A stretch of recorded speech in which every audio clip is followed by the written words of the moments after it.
प्यारे साथियों नमस्कार, स्वागत है एक बार पुनः आप सभी का अपने इस YouTube चैनल टॉपर गैलेक्सी पर। तो दोस्तों आज के इस वीडियो पे हम लोग करने वाले हैं 12th हिंदी में ऑब्जेक्टिव क्वेश्चन की तैयारी। जैसा कि आपको पता है मैं लगातार आपके लिए हर एक टॉपिक प्रोवाइड करा रहा हूं, तो इसी सीरीज में हम लोग आज करेंगे एकदम परीक्षा टांडो क्लास, यानी कि आपका जो ऑब्जेक्टिव क्वेश्चन है 10 नंबर का जो तैयारी है आपकी आज मैं कराने वाला हूँ। ठीक है, यहाँ पर हिंदी गद्य और पद्य साहित्य से टोटल आपको यहाँ पर मैं कराऊंगा 50 ऑब्जेक्टिव क्वेश्चन, जो कि बोर्ड एग्जाम के लिए महा इंपॉर्टेंट है। अब इससे ज्यादा मैं आपके लिए क्या ही कहूं, क्योंकि एग्जाम काफी नजदीक है और ऐसे में आपको ये सारे क्वेश्चन मेरे साथ करना है मिलकर। ठीक है, चलिए शुरू करते हैं इस क्लास को। यहां पर सबसे पहला क्वेश्चन देखिए, और एक एक क्वेश्चन को सॉल्व करना है, एक भी क्वेश्चन छोड़ के नहीं जाना, क्योंकि सारे क्वेश्चन रिपीटेड है। ठीक है, चलिए पहला क्वेश्चन समझिए। कह रहा है यहां पर कि गोस्वामी तुलसीदास द्वारा रचित विनय पत्रिका की भाषा है।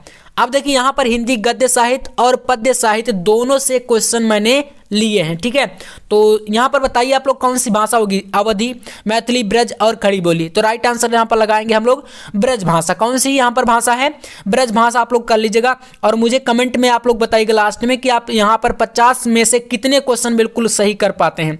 तो यहां पर देख सकते हैं सेकंड क्वेश्चन, कहा गया कि पृथ्वीराज रासों में प्रधानता है। बताइए पृथ्वीराज रासो यहाँ पर ये जो है आदिकाल का ये महाकाव्य है, और इसमें किस रस की प्रधानता है, श्रृंगार रस, वीर रस, शांत रस, हास्य रस। तो आपको पता है आदिकाल की जितनी भी रचनाएं हैं उसमें ज्यादातर आपको वीर रस देखने को मिलेगा। ठीक है, तो कर लीजिए आप लोग यहां पर फिर वीर रस, दूसरा ऑप्शन आपका यहां पर सही होगा।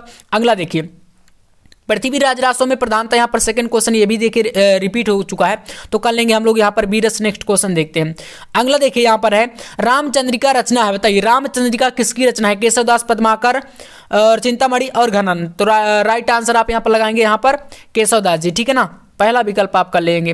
अगला देखिए यहां पर संसद से सड़क तक किस कवि की रचना है। बताइए संसद से सड़क तक ये किस कवि की रचना है, तो यहां पर लगाएंगे हम लोग धूमिल। ठीक है, धूमिल आप लोग लगा लीजिए, यहां पर ऑप्शन थर्ड हमारा बिल्कुल सही है। यहां पर अगला क्वेश्चन देखिए, यहां पर हम लोग थोड़ा सा जल्दी से कर लेंगे, क्योंकि मैं अब आपका एक भी टाइम वेस्ट नहीं करूंगा। जितने टॉपिक आएंगे बहुत ही जल्द अच्छे तरीके से हम लोग सॉल्व करेंगे, और यहां पर पेपर के साथ साथ हमें जो है टॉपिक भी पढ़ना चाहिए। अब ऐसा नहीं कि आप लोग लगातार लगे हैं पेपर के ऊपर की पेपर ही हम सॉल्व करके 100 ले आएंगे, तो ऐसा नहीं है। टॉपिक पढ़ना बहुत ज्यादा इंपॉर्टेंट बच्चों। देखिए अष्टछाप के कवियों का संबंध भक्ति काल की किस शाखा से, बताइए। यहां पर आपको पता है कि जो भक्ति काल है उसमें ये सारी शाखाएं हैं। ठीक है ना, तो जो अष्टछाप है, ठीक है ना, अष्टछाप ये कृष्ण भक्ति शाखा से संबंधित है। कौन सी, कृष्ण भक्ति शाखा। तो लगा लीजिए आप लोग यहां पर ऑप्शन थर्ड हमारा यहां पर करेक्ट है। अगला देखिए नेक्स्ट क्वेश्चन है प्यारे साथियों, यहाँ पर पल्लव के रचयिता बताइए। तो देखिए यहाँ पर पल्लव किसकी है ये कृतियां, ये कृति तो आपको पता होगा प्रकृति के सुकुमार कवि कौन है, सुमित्रा नंदन पंत जी की है ना। तो यहाँ पर पल्लव हो गया, गुंजन हो गया, तो ये सभी क्या है सुमित्रा नंदन पंत जी की हैं, तो इसलिए यहाँ पर आप लोग पहला ऑप्शन कर लीजिए। फिर चलिए बढ़ते हैं। अगला देखिए यहाँ पर आपके सामने है क्वेश्चन नंबर 8, कह रहा है कि सूकर खेत नामक स्थान संबंधित है। तो तुलसीदास, कबीरदास जो भी है यहाँ पर बताइए सूरदास किससे संबंधित है, सूकर खेत। तो राइट आंसर लगाएंगे हम लोग तुलसीदास से। ठीक है ना, किससे संबंधित है, तुलसीदास, गोस्वामी तुलसीदास यहाँ पर आपका राइट आंसर होगा। अगला देखिए यहाँ पर क्वेश्चन नंबर 9, कहा गया है द्विवेदी युग की रचना नहीं है। द्विवेदी युग की रचना इनमें से कौन सी नहीं है। तो प्रिय प्रवास हो गया, भारत भारती हो गया, आंसू हो गया, साकेत। तो राइट आंसर यहाँ पर आपका हो जाएगा आंसू, है ना। द्विवेदी युग की रचना, क्योंकि जो आंसू है किसकी है, जयशंकर प्रसाद जी की है, और जयशंकर प्रसाद जी आपको पता है छायावादी कवि हैं। ठीक है, तो यहाँ पर यही आपका हो जाएगा, क्योंकि ऐसे वर्डों पर ज्यादातर आपको फोकस करना है। अब मैंने ऐसे कई सारे क्वेश्चन कम्युनिटी में पोस्ट किए थे, तो आप लोग कहते हैं कि भैया आपको ही नहीं आता तो आप हमें क्या बता रहे हैं। यार आप लोग पहले एक बात ये सुना करिए, क्वेश्चन को अच्छे से पढ़ना है। अब आप लोग पढ़ेंगे भैया यहाँ पर द्विवेदी युग की रचना है, बताइए द्विवेदी युग की रचना है, आप लोग लगा के यहाँ पर किसी 3 में से एक पर लगा के चले आएंगे। ठीक है, अब यहाँ पर क्वेश्चन नहीं ध्यान से पढ़ रहे हैं कि नहीं शब्द भी इसमें है, तो इसलिए ज्यादातर फोकस किया करिए क्वेश्चन पर, फिर बाद में आप लोग कुछ बोलिए। ठीक है, चलिए तो यहाँ पर तीसरा विकल्प सही होगा। अगला क्वेश्चन देखिए, यहाँ पर है तार सप्तक का प्रकाशन वर्ष है। तो तार सप्तक का प्रकाशन वर्ष इसमें से कौन सा है यहाँ पर। तो देखिए आपको पता है कि यहाँ पर प्रथम द्वितीय तृतीय की बात नहीं की गई, तो इसलिए आप लोग यहाँ पर लगाएंगे 1943, क्योंकि ये प्रथम तार सप्तक का प्रकाशन वर्ष माना जाता है।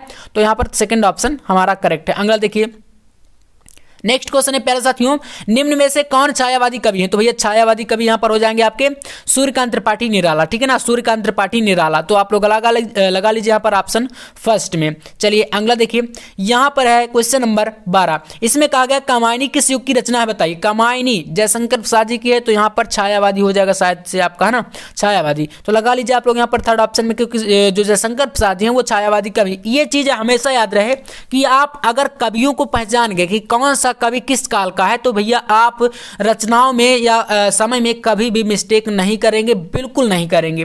तो चलिए तीसरा ऑप्शन कर लीजिए बिल्कुल एकदम अच्छे तरीके से।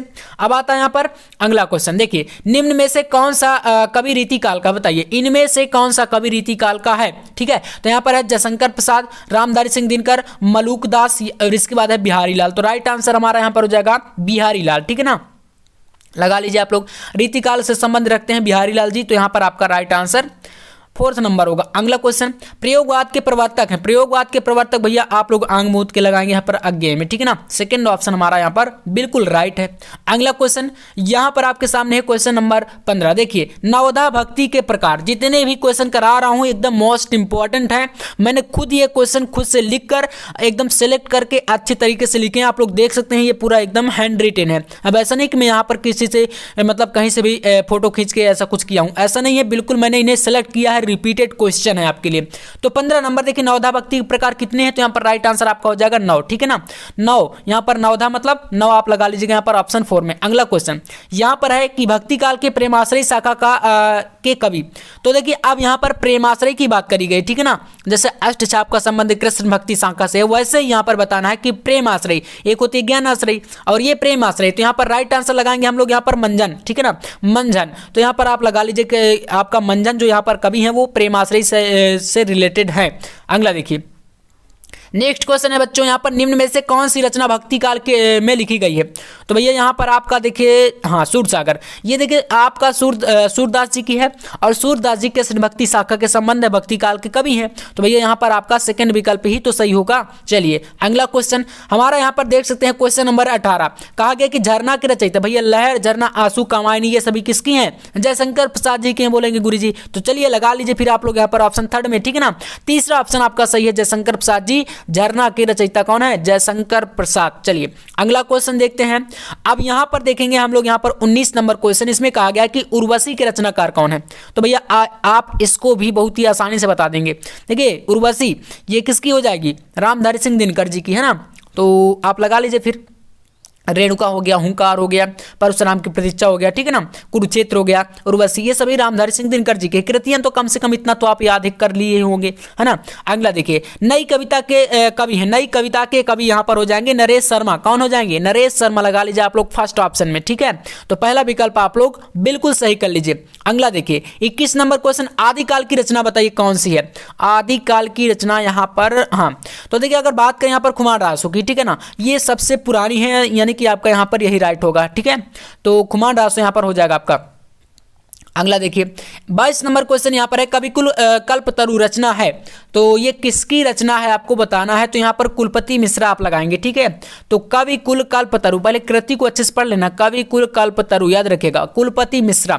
जैसे यहाँ पर कुल शब्द आया ना, ऐसे आप यहाँ पर एक ट्रिक भी लगा सकते हैं, कविकुल मतलब कुलपति मिश्रा, ठीक है।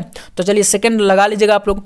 23 नंबर क्वेश्चन यहाँ पर है कृष्ण भक्ति शाखा से संबंधित यहाँ पर कौन है? तो यहाँ पर आपका राइट आंसर हो जाएगा ऑप्शन नंबर आप लोग यहाँ पर सेकंड में लगाइएगा, क्योंकि देखिए बात करें अगर तो नंददास ये अष्टचाप में से संबंधित, तो यहाँ पर आप सेकंड ही कर लीजिए, ठीक है। दूसरा ऑप्शन आपका यहाँ पर सही है। अगला देखिए 24 नंबर क्वेश्चन यहाँ पर है भिखारी दास कवि हैं। भिखारी दास जो कवि हैं वह किस काल के हैं बताइए? भक्ति काल के, रीति काल, आधुनिक काल, आदि काल। तो यहाँ पर भक्ति काल आप लगाएंगे ऑप्शन फर्स्ट में, ठीक है ना। भक्ति काल के कवि हैं भिखारी दास, ठीक है। तो पहला विकल्प आपका सही है। 25 नंबर क्वेश्चन पे आई बच्चों, यहाँ पर है नागरी प्रचारणी सभा की स्थापना की थी। तो यहाँ पर बताइए नागरी प्रचारणी सभा की स्थापना किसने करी थी? तो भैया लगाएंगे श्याम सुंदर दास में, ठीक है ना। तो लगा लीजिए बाबू श्याम सुंदर दास, यहाँ पर आपका ऑप्शन थर्ड सही हो जाएगा, ठीक है ना। 1936 में यहाँ पर आपका राइट आंसर हो जाएगा। समय भी आप लोग याद रखिएगा। अगला देखिए, यहाँ पर आपका 26 नंबर क्वेश्चन, रुनकता नामक स्थान, तो भैया आप लोग यहाँ पर जानते हैं ये सूरदास जी का जन्म स्थान है, ठीक है ना। तो लगभग माना जाता है ऐसा भी, ये तो मतलब क्लियर नहीं है, कई सारी बुक्स में लिखा है कि ऐसा माना जाता है। यहाँ पर मथुरा से आगरा जाने वाली रुनकता नामक स्थान, ऐसा करके आपको मिलेगा पढ़ने को। तो आपको लगाना है यहाँ पर सूरदास में, ऑप्शन 4 यहाँ पर सही कर लीजिएगा। सूरदास से रिलेटेड है ये आपका रुनकता नामक स्थान। अगला देखिए, संत काव्य धारा के कवि नहीं है, तो भैया संत काव्य धारा के कवि यहाँ पर है कुतुबन नहीं है, ठीक है ना। नहीं यहाँ पर बोला गया है, नहीं शब्द, तो यहाँ पर कुतुबन में हम लगा लेंगे ऑप्शन 3 में, ठीक है। 28 नंबर क्वेश्चन देखिए, कठिन काव्य का प्रेत कहा जाता है, तो कठिन काव्य का प्रेत किसे कहा जाता है? यहाँ पर घनानंद को, भूषण को, केशव को या पद्माकर को, तो यहाँ पर लगाएंगे केशवदास, ठीक है ना। केशव को कठिन काव्य का प्रेत कहा जाता है, ठीक है ना। तो तीसरा विकल्प कर लीजिए आप लोग। अगला देखिए 29 नंबर है, कौन सा ग्रंथ आदिकाल का है? तो अब आप यहाँ पर देखिए, सूरसागर की बात करें, भक्ति काल, पद्मावत आपका रीतिकाल, आंसू ये हो गया छायावादी, तो बीसल देवरासु, ठीक है।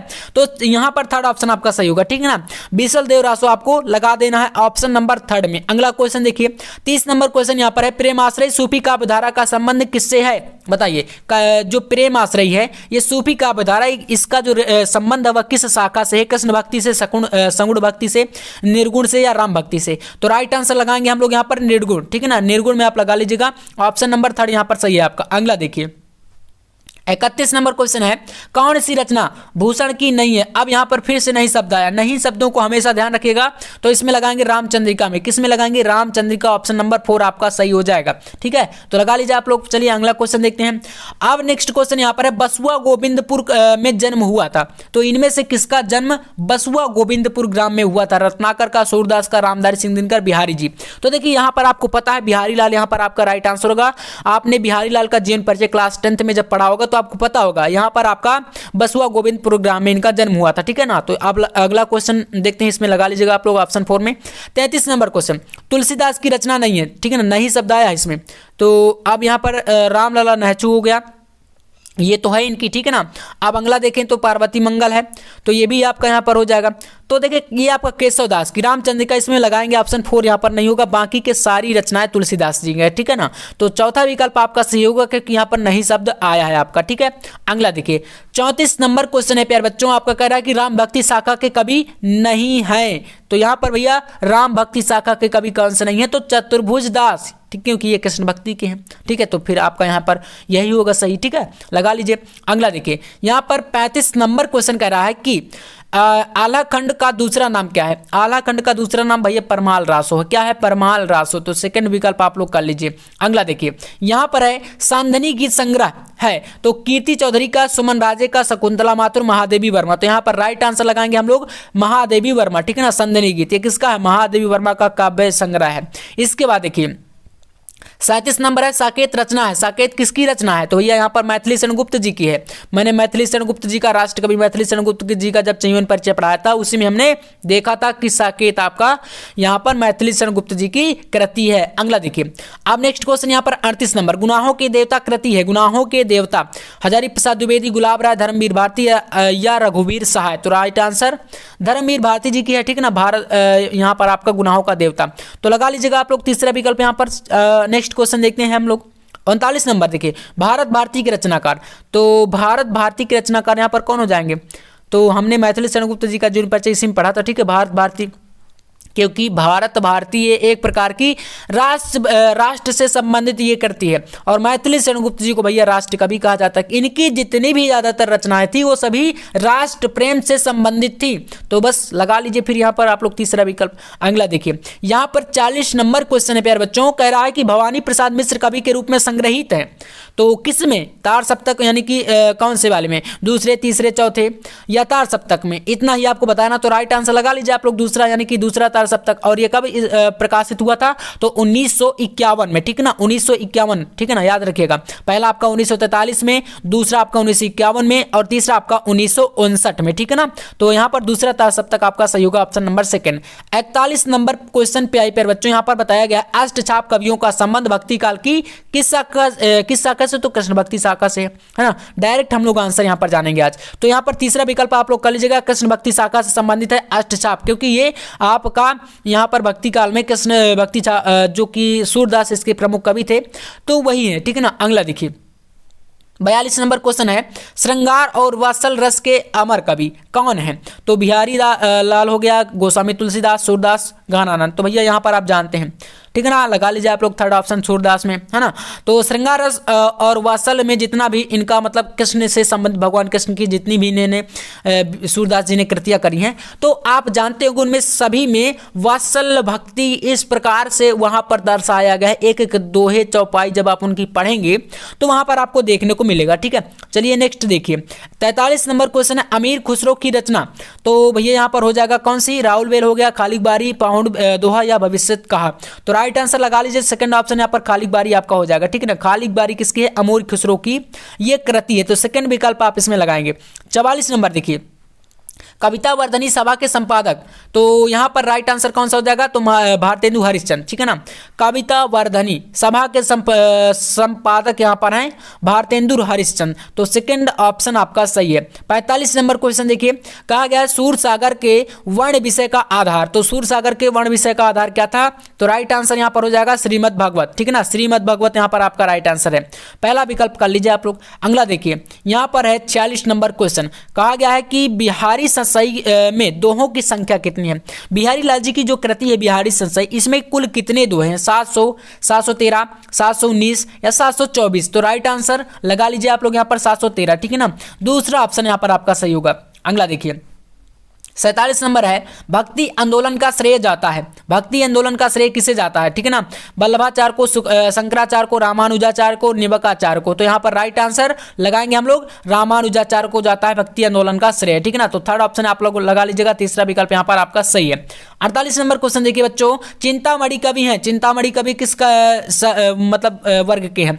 रीति सिद्ध वर्ग, रीति मुक्त वर्ग, रीति रहित वर्ग या रीति बद्ध वर्ग? तो राइट आंसर लगाएंगे हम लोग यहाँ पर रीतिबद्ध वर्ग, ठीक है ना। चौथा विकल्प आपका यहाँ पर सही है, तो लगा लीजिए आप लोग यहाँ पर। फिर अगला देखिए 49 नंबर क्वेश्चन यहाँ पर है, साहित्य लहरी के रचनाकार। तो भैया आप लोग इसको कई बार मैं बता चुका हूँ, सूरदास, ठीक है, लगा लीजिए। अगला देखिए 50 नंबर क्वेश्चन है प्यारे बच्चों, यामा। तो भैया किसकी रचना है? ये महादेवी वर्मा, ठीक है ना। तो आपका यहाँ से पूरा का पूरा ये 50 क्वेश्चन हमने वन शॉट में कंप्लीट कर लिया है। तो वीडियो पसंद है तो लाइक कर देना, चैनल पर न हो तो प्लीज सब्सक्राइब कर लीजिएगा। ऐसे ही आपको प्रत्येक टॉपिक का वीडियो अब मिलने वाला है और हम लोग इसी तरीके से एकदम वन शॉट तरीके से तैयारी करेंगे, ठीक है ना। और हिंदी में बिल्कुल 95+ स्कोर करेंगे और प्रत्येक सब्जेक्ट में हम लोग करने वाले हैं, ठीक है ना। तो बस मेरे साथ आप लोग जुड़े रहिए, एकदम सपोर्ट बनाए रखिए। मिलते हैं नेक्स्ट वीडियो में, तब तक के लिए जय हिंद, वंदे मातरम।